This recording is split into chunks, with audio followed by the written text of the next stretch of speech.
अस्सलाम वालेकुम नाज़रीन, आसवाज होम कुकिंग में आपको वेलकम करती हूँ। आज मैं आपके साथ चिकन मैकरोनी कबाब की इंतहाई आसान सी और मज़ेदार सी रेसिपी शेयर कर रही हूँ, जिसे आप शाम की चाय के साथ भी बना सकते हैं। अगर मेहमान आ रहे हैं अचानक से तो आप उनके लिए भी बनाकर सर्व कर सकते हैं।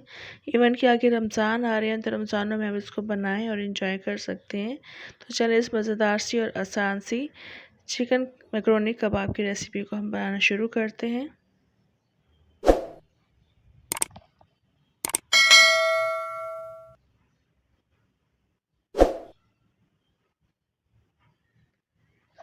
सबसे पहले मैक्रोनी को बॉयल करने के मैं खुला पानी इस्तेमाल कर रही हूँ।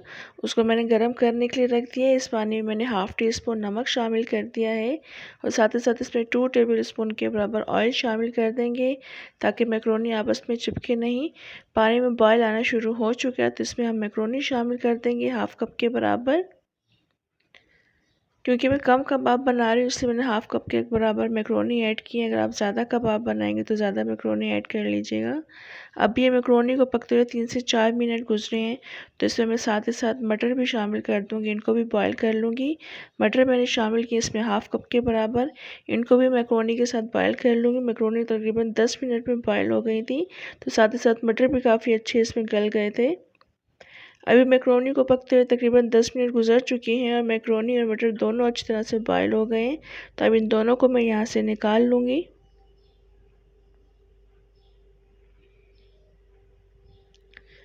दूसरे स्टेप की तरफ आ जाते हैं। एक पैन में मैंने तकरीबन 1 टेबल स्पून के बराबर ऑयल ऐड कर दिया है। इसमें अब साथ ही साथ मैं चिकन शामिल कर दूँगी। ये बॉयल्ड चिकन है और श्रेडेड चिकन है, 1 कप के बराबर है और मैंने इसको ज़्यादा श्रेड नहीं किया, थोड़ा सा इससे मैंने मोटे पीस रखे हैं। इस तरह से हम इसको ऑयल के साथ फ्राई कर लेंगे चिकन को। फिर इसके बाद इसमें 1 टेबल स्पून के बराबर चिली सॉस ऐड कर देंगे और तकरीबन 1 टेबल स्पून के बराबर इसमें सोया सॉस ऐड कर देंगे। साथ ही साथ इसमें हम हॉट सॉस शामिल कर देंगे 2 टेबल स्पून के बराबर और वाइट विनेगर इसमें शामिल कर देंगे 1 टेबल स्पून के बराबर।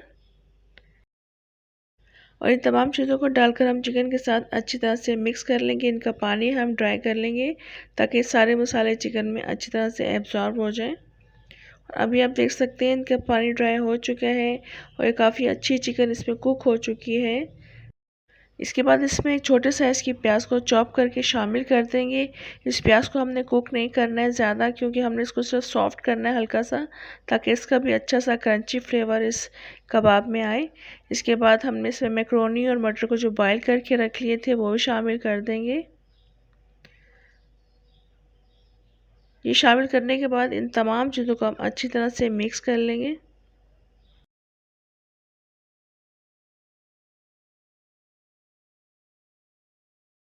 और मिक्सिंग के दौरान बस ख्याल रखिएगा इसमें हमने प्याज को सॉफ्ट नहीं करना है ज़्यादा, बस हल्का सा इसको हम प्याज को भी मिक्स कर देंगे।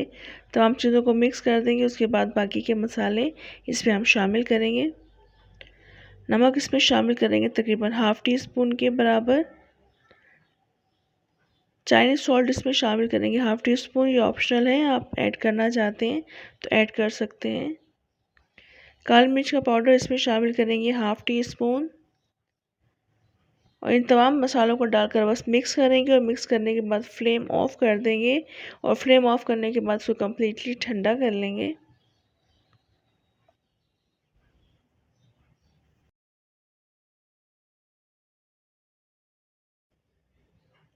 अभी आप देख सकते हैं काफ़ी अच्छी मिक्स हो चुकी हैं, तो बस अब इनको हम ठंडा कर लेंगे। और अब थर्ड स्टेप की तरफ आ जाते हैं। 2 मीडियम साइज़ के आलूओं को मैंने बॉयल कर लिया है। बॉयल करने के बाद इनको मैश कर लेंगे और अच्छी तरह से मैश कर लेंगे, कोई मोटा पीस इसमें नहीं रहना चाहिए आलूओं का। और अभी आप देख सकते हैं इनको मैंने अच्छी तरह से मैश कर लिया है। तो मैश करने के बाद अब इसमें मैं वो तमाम चीज़ें ऐड कर दूँगी जो मैंने ठंडी करके रख ली थी, यानी मैक्रोनी, चिकन वगैरह, ये सब इसमें हम ऐड कर देंगे। और ऐड करने के बाद बस इसको हम अच्छी तरह से मिक्स कर लेंगे।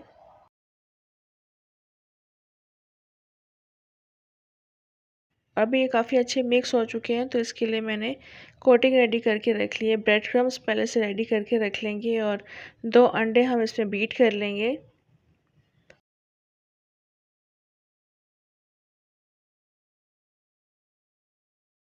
अंडे बीट करने के बाद अपनी मर्ज़ी के कबाब बना लेंगे। उसको आप राउंड शेप भी दे सकते हैं, लेकिन मैंने इनको सिलेंडर शेप में बनाया था। और जितना भी हमेशा आपको चाहिए उस हिसाब से बड़े छोटे कबाब आप बना सकते हैं। बस इस तरह से मैंने तमाम कबाब रेडी कर लिए थे।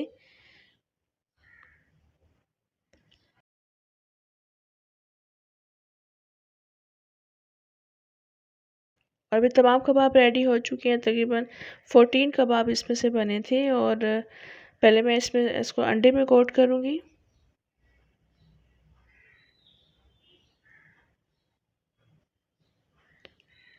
अंडे में कोट करने के बाद इस पर क्रम्स लगाएंगे और क्रम्स लगाने के बाद हम इसको एक प्लेट में रख देंगे। तमाम कबाब हम इस तरह से रेडी कर लेंगे।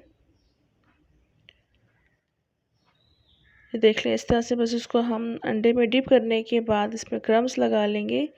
और क्रम्स को भी हम हाथ से अच्छी तरह से प्रेस कर लेंगे ताकि अच्छी तरह से इसके ऊपर कोट हो जाए। ये देख लें, बस इस तरह से इसको हम प्रेस कर लेंगे हाथ से। और बाकी के कबाब भी हम इस तरह से रेडी कर लेंगे।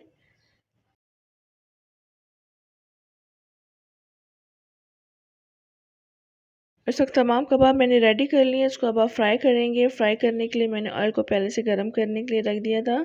और मीडियम टू लो फ्लेम पर इसको कुक करेंगे, ज़्यादा तेज़ आंच पर कुक नहीं करेंगे। बस इस तरह से इसमें ऐड कर देंगे और फ़ौरन से इसको हम थोड़ी सी देर के बाद पलट देंगे, क्योंकि बहुत जल्दी कलर आ गया था इनके ऊपर। और सब तरफ से इसको पलटते हुए अपना रिक्वायर्ड कलर लेकर आ जाएंगे। जो भी कलर आपको पसंद हो उस हिसाब से आप इनको फ्राई कर लीजिएगा। अभी ये फ्राई हो चुके हैं अच्छी तरह से, सब तरफ से कलर आ चुका है इन पर। तो सब इनको हम यहाँ से निकाल लेंगे। तमाम कबाब मैंने इस तरह से फ्राई कर लिए थे। बाकी का दूसरा बैच भी मैंने इस तरह से इसमें ऐड कर लिया था। इनको भी हम इस तरह से फ्राई कर लेंगे और फ्राई करने के बाद फिर इसको डिश आउट करेंगे।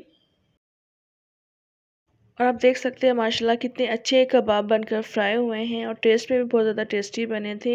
इसे आप चाहे तो शाम की चाय के साथ बनाएं, चाहे आप बच्चों को लंच में बना कर दें, या आप रमज़ान में इसे बनाएं। काफ़ी अच्छी और मज़ेदार सी रेसिपी मैंने आपके साथ शेयर की है। रेसिपी अच्छी लगी हो तो लाइक और सब्सक्राइब ज़रूर कर दीजिएगा। फ्रेंड्स और फैमिली में शेयर भी ज़रूर कीजिएगा। कॉमेंट से बताइएगा रेसिपी कैसी लगी। इंशाल्लाह नेक्स्ट रेसिपी के साथ दोबारा आऊँगी। तब तक के लिए इजाज़त दें। अल्लाह हाफ़िज़।